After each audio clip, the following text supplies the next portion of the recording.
Ça m'a coûté cher de ne pas avoir suffisamment confiance en moi dans ma vie d'homme. Et peut-être qu'aujourd'hui, toi, en tant que femme, si tu n'as pas confiance en toi, tu sens bien qu'il y a un maximum d'opportunités qui te passent sous le nez.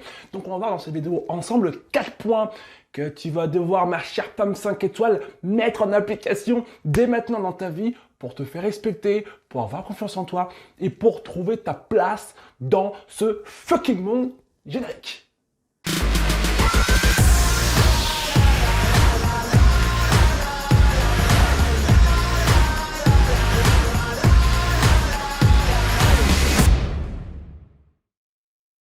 Premier point, il est indispensable lorsqu'on parle de confiance en soi, d'arrêter le méga maxi best-of bullshit, c'est-à-dire cette fameuse phrase du, et je reçois beaucoup d'entre vous, beaucoup de messages sur Instagram, sur Facebook, par mail aussi parfois, avec cette fameuse question magique, Lemuel, comment est-ce que je peux avoir confiance en moi ? La première chose qu'il faut comprendre, c'est que cette question n'a aucun fucking sens. Imagine-toi 2 secondes qu'il y a un sportif, il arrive dans une grande salle comme ça, il dit « Excusez-moi », tout le monde se retourne et il dit « J'aimerais être le plus grand sportif du monde ». Mais tout le monde va se taper une grande barre, tout le monde va se mettre à rire. Parce que si tu veux être le plus grand sportif du monde, c'est bien, on applaudit, tu es ambitieux, c'est cool. Mais dans quelle catégorie ? Dans quel sport ? Basket, tennis, football, il va falloir choisir. Donc, dans ton cas, c'est la même chose. Lorsque tu parles de confiance en soi, il va falloir que tu choisisses dans quel domaine est-ce que tu as besoin d'avoir confiance en toi. D'accord ?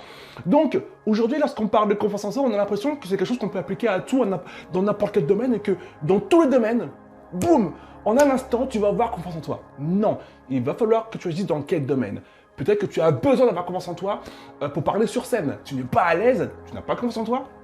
Et pour mille et une raisons, c'est un domaine que tu dois travailler. Peut-être que c'est le fait d'avoir confiance en toi dans le monde du travail, dans tes relations amoureuses. Tu vas devoir choisir dans quel domaine tu as besoin d'avoir confiance en toi. Quand on ne sait pas dans quel domaine on a besoin de s'améliorer, qu'est-ce qui se passe ? Eh bien, on ne s'améliore pas forcément, tu l'as compris. Première étape, choisis. Et puis, il y en avoir plusieurs. Dans quel domaine est-ce que tu as besoin d'avoir confiance en toi ? Du coup, la question, on passe de « j'ai besoin d'avoir confiance en moi » à « dans ce domaine-là, j'ai besoin d'avoir confiance en moi. Dans ce domaine-là, il faut que je sois meilleur. Dans celui-ci, il faut que je sois plus à l'aise. » Et là, ça change tout et c'est le meilleur moyen, il n'y en a pas d'autre, pour pouvoir t'améliorer précisément, de manière efficace, là où tu as besoin de t'améliorer, et ne pas essayer de t'améliorer dans tous les domaines de la Terre. Ça ne fonctionne pas, c'est du bullshit, de la perte de temps et de la perte d'énergie.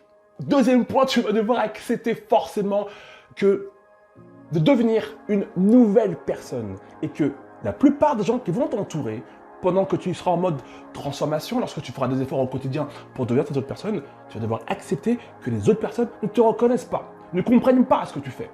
Et très souvent, lorsque je vous coach, c'est quelque chose qui revient assez souvent, vous me dites, voilà, mais j'essaye de devenir une autre femme, mais mon entourage ne comprend pas, mes collègues bug, ma famille aussi, elle hésite, elle me dit, mais qu'est-ce qui t'arrive ? Ça, tu dois l'accepter. Tu dois absolument comprendre que c'est normal que les personnes qui t'entourent ne soient pas prêtes à cette transformation-là, ils ne comprennent pas ce que tu fais.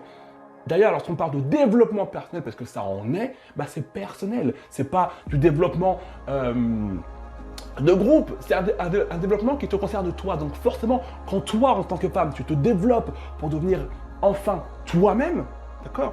Forcément, l'entourage va pas comprendre ta démarche. Ok ? Donc, premièrement, accepte ça. La plupart des gens ne vont pas comprendre ce qui se passe. La plupart des gens vont être tellement déstabilisé, par exemple dans le monde du travail, si tu ne te fais pas respecter, si tu n'arrives pas à t'imposer et tu commences à travailler dans cette direction, les personnes qui ont tendance peut-être trop souvent à te rabaisser, à te critiquer pour s'amuser, si tu commences à leur répondre, si tu commences à t'affirmer, qu'est-ce qui va se passer ? Elles vont bugger, elles vont pas comprendre, ok ? Et ça, c'est normal, c'est pas grave. Mais le plus important encore, toujours dans ce deuxième point, c'est que toi-même, tu dois accepter toi, d'accord ? Que tu es en train de devenir une nouvelle personne.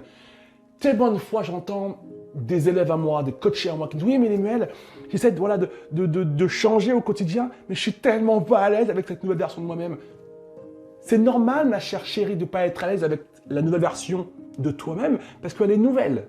Et on est rarement à l'aise avec quelque chose de nouveau. D'accord ? Donc, il va y avoir une petite période d'adaptation pendant laquelle tu vas devoir te redécouvrir différemment, te redécouvrir autrement avec peut-être une gueule un peu plus grande. Par moment, c'est important d'ouvrir un peu plus grande que d'habitude. Peut-être avec une attitude complètement différente avec les autres. il va falloir que tu acceptes que tu deviens une nouvelle personne et que tu acceptes cette nouvelle personne que tu deviens. En fin de compte, quand je dis une nouvelle personne, tu deviens un peu plus toi, d'accord? Tu prends ta place. Et ça, c'est quelque chose de difficile pour beaucoup, en tout cas beaucoup de mes élèves qui me demandent, qui demandent que je les coach sur des coachings d'une heure ou plus. Elles sont pas à l'aise. Ça leur a fait bizarre. Forcément, moi je me rappelle toujours à l'époque où j'étais donc aide-soignant. Et moi je suis quelqu'un de gentil. Donc forcément, quand tu es quelqu'un de gentil, il y a des personnes qui se croient tout permis. Mais c'est pas grave. Moi je sais que c'est les règles du jeu, donc ça ne pose aucun problème. Je sais recadrer quand il faut. Et la première fois où j'ai dû recadrer une collègue dans le monde hospitalier, ça m'a fait bizarre. Je sais plus ce qu'elle m'avait sorti. J'avais dit un truc très simple. J'avais dit, mais il serait peut-être temps que tu arrêtes de parler pour ne rien dire, toi. T'es incroyable. Et c'était la première fois que, boum, j'osais sortir un truc pareil. Et forcément, j'étais pas à l'aise avec ça. Tu vois, tu t'imagines, tu sors un truc que tu n'as pas l'habitude de sortir. Elle était pas à l'aise. Moi, j'étais pas à l'aise. On était deux pas à l'aise. Deux en mode panique.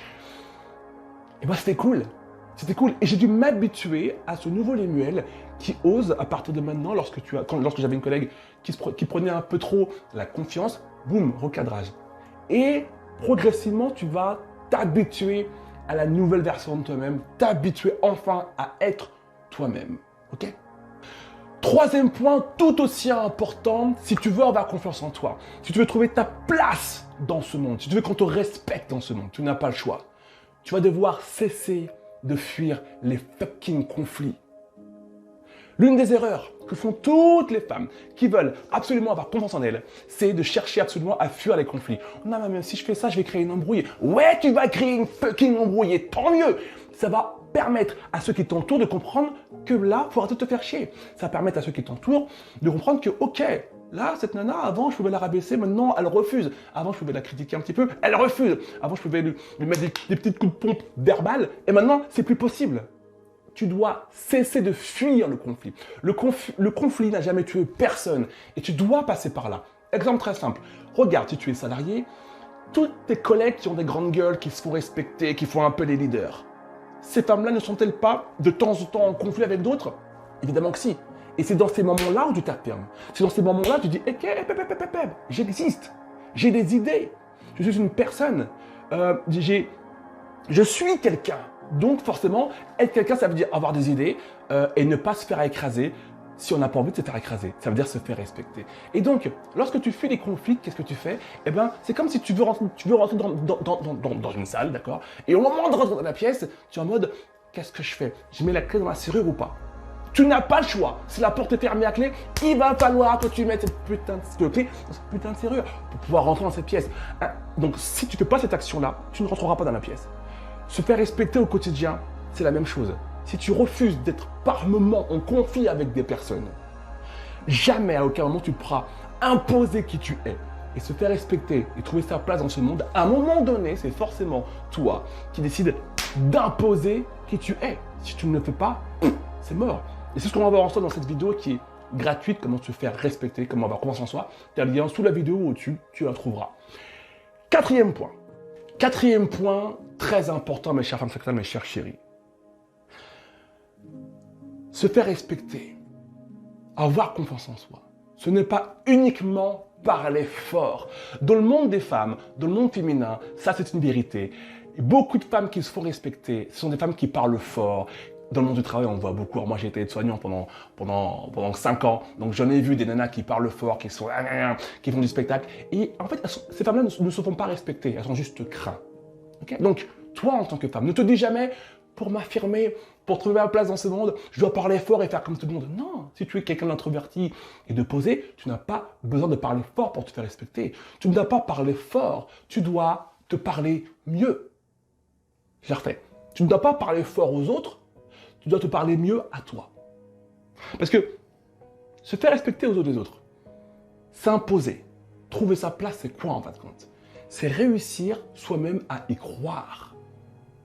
À croire qu'on a le droit de prendre sa place. À croire qu'on doit se faire respecter par les autres. À croire avec une conviction profonde qu'on a le droit d'avoir la place qu'on a envie de prendre dans ce monde. Ok?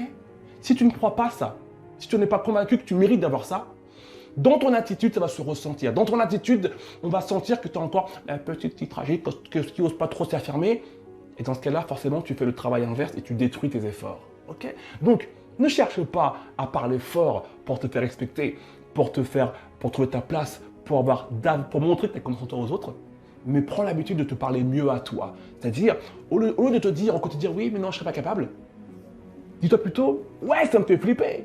Vraiment, ça me fait flipper. Mais j'y vais quand même parce que j'ai besoin d'y aller. Ou alors, non, mais jusqu'à maintenant, j'avais jamais osé faire ça. Ok, et ben alors, ok, jusqu'à maintenant, peut-être que j'avais jamais osé faire ça, mais là, jusqu'à maintenant, c'était le cas. À partir de maintenant, je vais oser le faire. Okay. C'est-à-dire, prendre conscience à chaque moment où tu as des idées qui te rabaissent, des pensées qui te ralentissent dans tes projets, dans ce que tu sais que tu dois faire, prendre cette pensée, la transformer en quelque chose de plus puissant.